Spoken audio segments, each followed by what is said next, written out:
Hey guys, it's Bright Out, and today I just wanted to talk about basically my experience with AFK Journey, some of the things that I've seen, kind of the experience in general that I've had, and kind of, I guess, what I hope to see in the future, and again, just kind of my review of everything that I've played through, what I've experienced.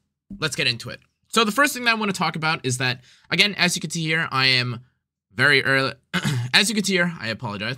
I'm basically just logging back on after a little bit of not having played, and the first thing that I think is very, very exciting and very enjoyable to come back to is you see on the bottom left here, you have this little, hey, like, check me out, like, see how much rewards or see how many rewards you've received after AFKing for a bit, and the honest God truth is, this feels kind of good to look at. It's 300,000 resources. You see that you're getting 16,000 an hour.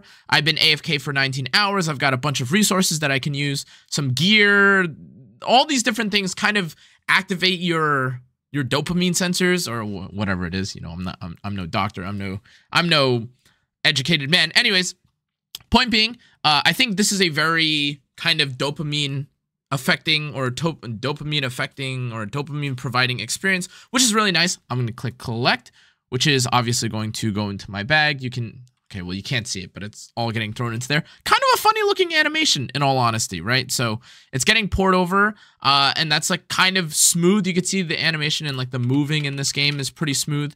Long story short, I think that the major pros of this game is that the design, a lot of the way that the game feels, and I apologize, let me turn on the music real quick because that's probably important.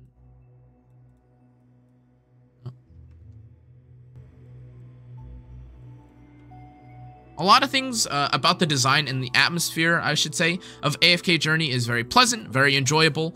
In all honesty, I was very, very surprised with the amount of things that you were allowed to do or that you were going to be able to do in AFK Journey. I've seen in their previous titles, AFK Arena and such, that there were certain things that I enjoyed more about the game and some things that I preferred maybe to be toned down a little bit or to be adjusted.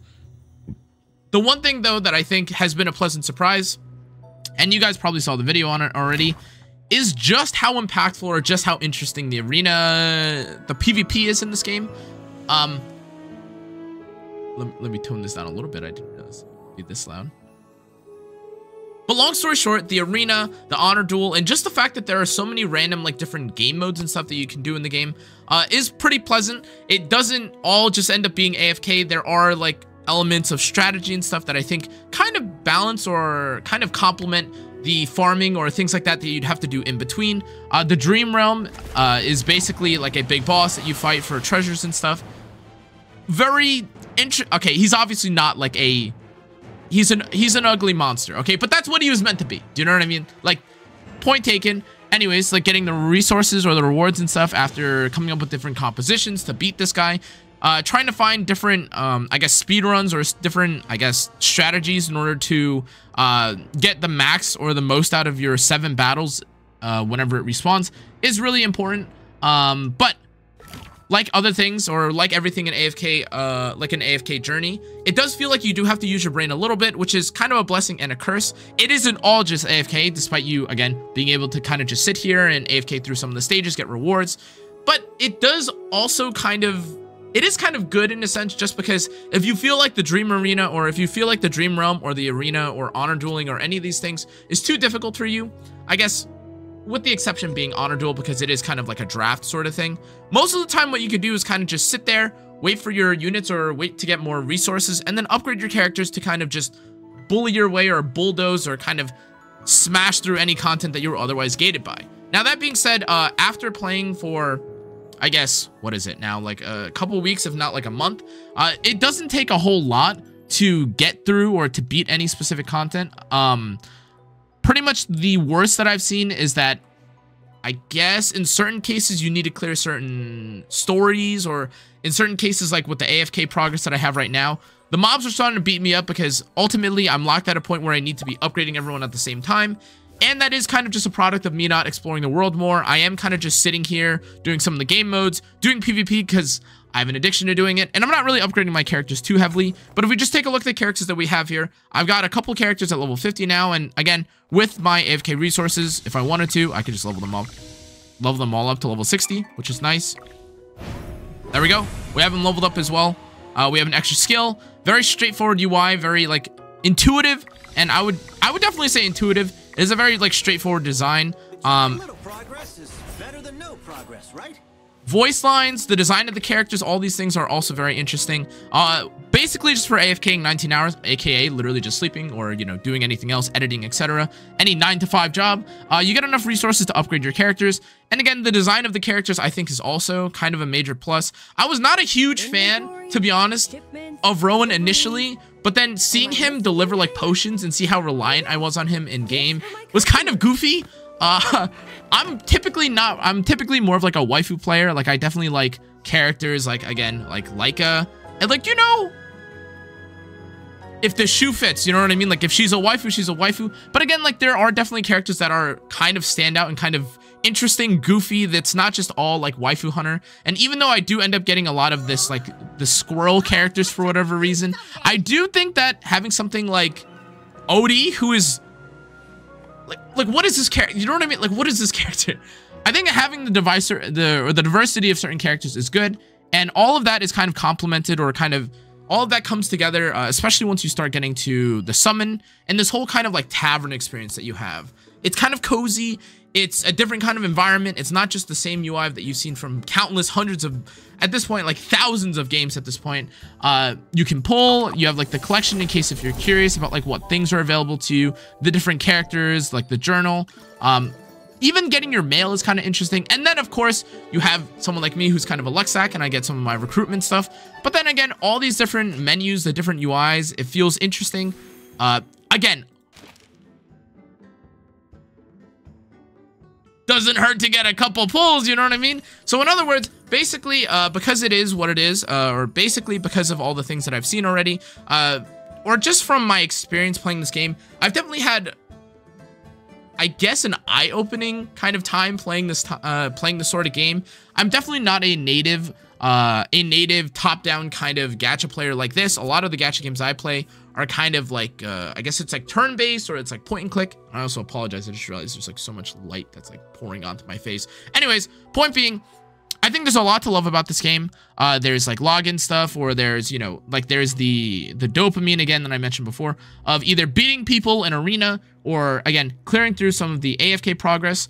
The story is also just voice acted, and that in my opinion is a huge plus as well. But let's talk about some of the things that I would consider to, again, kind of be a con, or some things that I think could use a little bit of work. Number one, I do think that kind of just with how open and expansive the world is, there are a lot of like treasures and stuff like that. I think it would be a little bit more interesting if, and again, this could just be a product of the fact that it's in beta, it would be more interesting if there was, again, more stuff going on around me. It does feel like at times I'm just walking in a straight line, or I should just be teleporting. Having bosses and some secrets on the side is definitely cool, but with a little bit less, or I guess it feels like there's a little bit less direction. And although like having, you know, the ability to explore and stuff is always nice, the rewards that you get for some of these things do not make it feel like, oh, well, like if I want to just go off the beaten path and just go ahead and not do any of the main story and just do side quests the entire time, I'll feel like I'm at the same level as some of the other players, which again, probably is not the way that they designed this game to be anyways, and that's kind of like a weird design. But for certain games, there is kind of an allure, or there's an appeal to kind of just doing side quests and then coming back to the main story and then being like 70 levels over like the main boss, and then you kind of one-shot it. That's kind of a goofy experience. I kind of expected that to be the case, especially because there are so many kind of secrets on the side. But long story short, or I guess at the end of it all, I think the main appeal for me for AFK Journey will definitely come from, number one, summoning the waifus, or summoning the characters that I think are kind of funny looking, or that have interesting kits, because again, at the end of the day, this game does not only pose itself as both an AFK experience, it also kind of poses itself as an interesting kind of, you know, like strategic game, should you kind of get into the nitty-gritty of like the way that walls get positioned, the kind of defenses that you want to put up, etc. But yeah, so the PvP, fighting against other players, doing the draft, all these things are probably going to appeal to me the most, alongside obviously whenever or however many pulls I get. But in any case, guys, that's kind of what I just had to say about the game. I know that my con list is pretty low, but that's because honestly, number one, it's in beta. I'm not really sure exactly what features are going to be coming out, and I would hope that the features that I do like stay, so that is kind of the double-edged sword. But aside from, again, also I guess the fact that my progress right now, is not as far as I'd like it to be. I'd like to be able to go a little bit further in the game right now, but I just don't have time. That's not really a like a con of the game, but rather that's just the fact that I should be playing or going through the story some more. But story-driven games or games that have like the amount of effort that they put into the voice acting or developing the story are things that should definitely not be taken for granted, because there are definitely games that don't have story or that have very bad story. But again, things are kind of looking up for the game. I'm really interested again in how the PvP pans out. I'm interested in the design of the characters. A lot of the UI to design, the feel of the game is very smooth, like as you can see. So long as everything kind of keeps going the same direction, I think a lot of people, or I think anyone that watches this in all honesty, and you'll probably end up trying the game anyways, should really give this game at least like an hour worth of your time. If it's not worth your time, then it is what it is. But I implore you, like, this is just a game that sincerely has the atmosphere of a game that you would kind of want to learn more about the culture of, or like the world of, and kind of invest yourself in. And at the very worst, if nothing else, you can kind of beat up your friends or beat up some random people on the arena or in draft mode and, I don't know, feel better about your day. But that's going to be it for this video, guys. Thank you so much for watching. Again, I have spent a decent amount of time playing this game now. Got a couple of characters, Luxacally. I apologize. Hold your pitchforks. But anyways, yeah, I've been enjoying this. There is something that's going to be coming up, so I'll let you guys know in the future, and you could check out my YouTube and stuff like that in case you're curious. But anyways, guys, that's going to be it for this that's going to be it for this video. I will see you on the next one. Stay safe, stay healthy. Adios.